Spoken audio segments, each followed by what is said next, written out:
देवेंद्र प्रताप सिंह तोमर ग्वालियर से। राधे राधे महाराज जी। महाराज जी, अधिक मास का क्या महत्व है महाराज जी, कृपा करके बताने का कष्ट करें। 3 वर्ष में आता है। एक एक तिथियां निकाल निकाल करके 3 साल के समय में ये 30 दिन रखे जाते हैं कि रोज लोग यदि धाम वास न कर सकें, तीर्थ याटन न कर सकें, भगवत आराधना न कर सकें, तो 3 वर्ष में एक बार पुरुषोत्तम मास रखा है। इसका नाम है पुरुषोत्तम मास। केवल भगवत आराधना के लिए ही ये रखा गया है कि आप प्रतिदिन अपने गृह कार्यों में जो छोटी मोटी पूजा आराधना करते हैं, लेकिन ये 1 महीना ये भगवान का नाम पुरुषोत्तम, ये भगवान का मास है। इसमें आप साधु सेवा, ठाकुर सेवा, नाम जप, परिक्रमा, जो भी भागवती का आचरण करेंगे उसका विशेष लाभ प्राप्त होगा। ये केवल भागवती का आचरण करने के लिए 1 महीना रखा गया है। इसमें प्रायः जो धार्मिक जन होते हैं तीर्थयाटन करते हैं, ब्रज 84 कोष की परिक्रमा करते हैं, मंत्र जाप का अनुष्ठान लेते हैं, या व्रत पूर्वक रहते हैं कि 1 महीने में एक बार ही अन्न पाएंगे और रात दिन भजन करेंगे, या हम फल से रहेंगे, दूध फल से रहेंगे, साधना करेंगे, परिक्रमा कर, ये भगवत प्रीत्यर्थ समय बिताने के लिए 3 साल में सबके लिए रखा गया। क्योंकि जो साधन में लगे उनके लिए तो रोज पुरुषोत्तम ही है, क्योंकि प्रतिपल भगवान में लगे हुए हैं। लेकिन जो गृहस्थी में संसार में बोले अब तो चलो ना, पुरुषोत्तम मास है, ये 1 महीना भगवान के लिए है। तुम परिक्रमा करो, कोई अनुष्ठान करो, किसी ग्रंथ का अनुष्ठान, मंत्र का अनुष्ठान, साधु सेवा, तीर्थावगाहन, नाम जप, भगवत विग्रहों के दर्शन, ये इसलिए बनाया गया पुरुषोत्तम मास। और आप सबसे प्रार्थना है कि हमें मानव जीवन भगवान ने दिया है, पूर्व पुण्यों से हमारा जन्म एक अच्छे प्रतिष्ठित जो भारत सरकार द्वारा सम्मानित पदों हैं उनके घरों में हुआ है, या हमारा जन्म किसी गरीब के घर में हुआ है, वो हमारे कर्म के संयोग से हुआ है। अब हमारा कोई कर्म न बिगड़ने पावे। जैसे किसी बड़े पदाधिकारी का पुत्र होने पर गर्व करके हम कानून के विपरीत आचरण करें और धर्म के विपरीत आचरण करें, वो हम बहुत बड़ा अपराध करते हैं।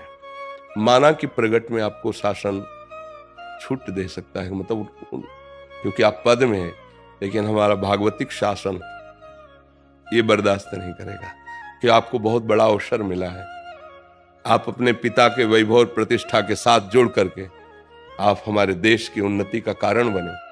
जब लोग आपको देखें तो आपके पिता से भी ज्यादा आपको सम्मान करें, चाहे वो जिधर जन्मा हो। हम किसी एक व्यक्ति के लिए नहीं कहते। कोई एक अपने पास आए हुए थे, बाद में कुछ लोग वहीं उसी प्रांत के जो शब्द बोले, वो किस कारण से? उनके पुत्र के आचरण के कारण से।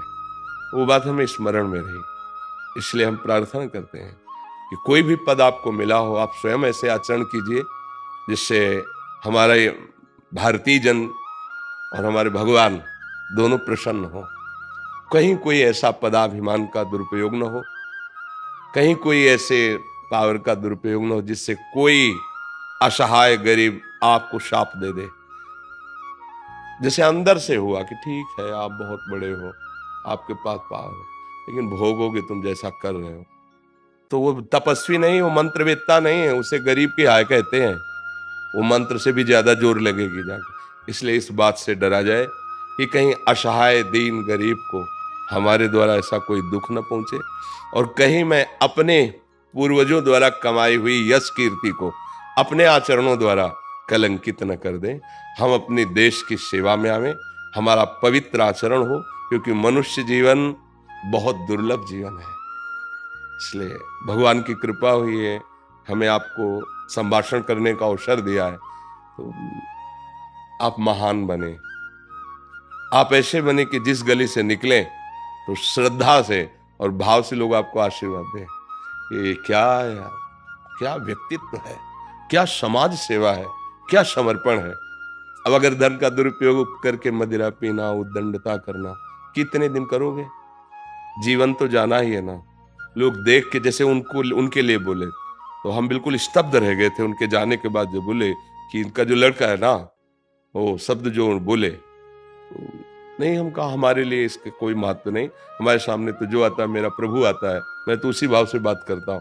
तब मुझे लगा कि मुझे इस बात पे भी अपने जो नई पीढ़ी के भाईजन हैं उनको संबोधन करना चाहिए कि आप जहाँ हो, आप अपने पिता की प्रतिष्ठा का सदुपयोग करें, जो उनका पद है उसका सदुपयोग करें, और लोग आपको उनसे ज्यादा माने, तभी तो साधु समागम या मनुष्य जीवन की सफलता मानी जाएगी।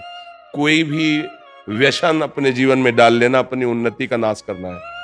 आपको लगता जरूर है कि नहीं सब चलता है, नहीं नहीं, मेरी बात मान लो, आप व्यसन रहित बनिए, इंद्रियों को थोड़ा संयम में रखिए, गृहस्थ धर्म में हो तो मर्यादा से, फिर आप देखो दिव्यता आ जाएगी।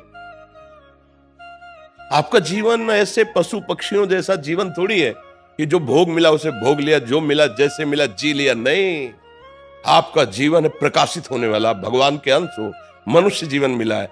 ऐसे कर्म करो कि अशुभ कर्मों का नाश करके हमारी समाज की सेवा हो। हमारे अंदर एक लालसा रहती है कि जैसे हमारे देश के जो पदाधिकारी जन जब आते हैं, आप ये बात समझ जाओगे कि जितनी प्रजा आपको शासन में मिली वो आपके बच्चे हैं। जैसे एक घर में आप हैं, बड़े मालिक हैं, 10 लोग रह रहे हैं, आप कैसे पोषण करते हैं? ऐसे। अगर कोई ज्यादा करता है तो फिर आप पिटाई भी तो करते हैं ना अपने घर में। वही वृत्ति आप रखो। प्रदेश में, देश में, जिला में जो आपको अधिकार मिला है, ग्राम में, नगर में जो अधिकार मिला है, पहली दृष्टि रखो अपने परिवार वाली, और दूसरी दृष्टि रखो जैसे अपने परिवार वाले को भी दंड दिया जाता है। उस भाव से हम उसे सुधारते हैं, दंड देते हैं। कहीं हम अपने अभिमान का पोषण न करें, कहीं हम अपनी आदतों को गंदी आदतों में न ले जाएं, कहीं हमारे द्वारा ऐसा आचरण न हो कि पद की निंदा की जाए या पदाधिकारी जो हमारे माता पिता हैं उनकी निंदा की जाए। सावधान होकर चला जाए तो जीवन भगवान की कृपा से प्रकाशित हो जाएगा। आज हम गाथा गाते हैं अपने देशभक्तों की, नहीं गाते? वंदे मातरम चूम के फांसी डाल ली। हम उसी भूमि में पैदा हुए हैं, हम उसी भूमि में हैं जो हमारे देश के लिए छाती चौड़ी करके गोलियां खाते हैं और अवसर मिलता तो गला उतार लेते हैं। हम उसी माटी में पैदा हुए हैं। हम क्षुद्र वासनाओं या भोगों की तरफ लालयित होकर अपनी महिमा को घटाएं नहीं, अपनी महिमा को बढ़ाएं, जिससे हमारा देश सुखी हो, समृद्ध हो, और सब ऐसा किसी को महसूस न हो कि असहाय है। ऐसा सबको महसूस हो कि हमारे जो पदाधिकारी मानो मेरे घर के बड़े हैं, उनसे हम सहयोग मांगेंगे, हमें सहयोग मिलेगा। मुझे लगता है ऐसी अगर भावना हो जाए तो हमारा सारा देश सुखी हो जाए, पूरा विश्व सुखी हो सकता है। एक एक सुधरना शुरू करे। पर हम लोग ऐसा करते ना कि दूसरे को उपदेश देते, तू सुधर जा। हम अपने से सुधार करें तो सब सुधर जाएंगे धीरे धीरे।